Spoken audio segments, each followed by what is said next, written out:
À Genève, lieu de paix et de droits humains, l'ONU donne voix à ceux qui s'engagent pour un monde plus juste et plus durable.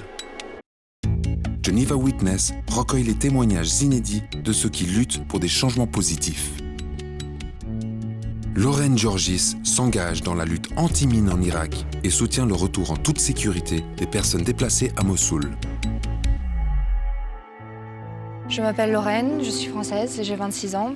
J'habite et je travaille en Irak avec le service de la lutte anti-mine des Nations Unies, UNMAS, et je suis basée à Erbil.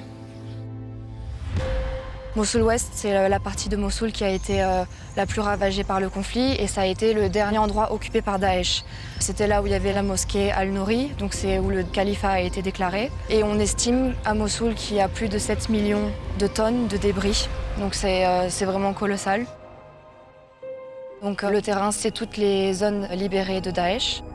Mossoul, c'était une ville qui était notamment connue pour toute sa culture. Les communautés chrétiennes et musulmanes qui cohabitaient ensemble, beaucoup d'églises, de mosquées.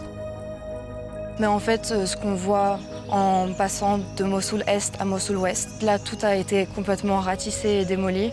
Et quand on le voit de l'autre côté de la rive et qu'on traverse ce pont, on se dit mais c'est inhumain, c'est complètement atroce ce qui s'est passé. Et la première chose qui m'a vraiment bouleversée, c'est le silence. En fait, il n'y avait pas un chat, plus une vie, et ça prend aux tripes. Tant qu'on ne le vit pas, on ne peut pas se l'imaginer.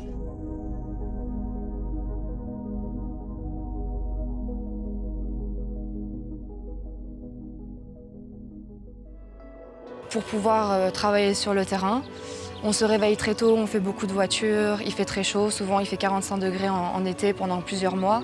Quand je vais voir nos équipes qui déminent, la journée, ils me disent bah voilà, ça c'est ce qu'on a trouvé aujourd'hui. Et en fait, je vois une quantité énorme d'engins explosifs et je me rends compte en fait de l'importance que ça a et à quel point ça peut être dangereux pour les populations. Donc je vois l'impact direct, donc ça c'est certainement le facteur le plus positif. On a des équipes de Yazidis qui sont mixtes, donc ce sont des hommes et des femmes qui déminent et ils déminent en fait leur propre village.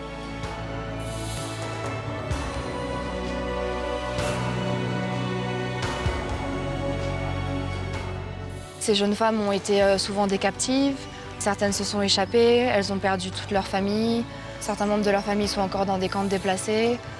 Donc c'est assez touchant à chaque fois quand on les rencontre. Les Irakiens sont très résilients, ça c'est sûr.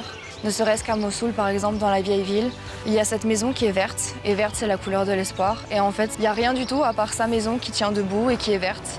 Et c'est juste l'image parfaite qui représente le peuple irakien.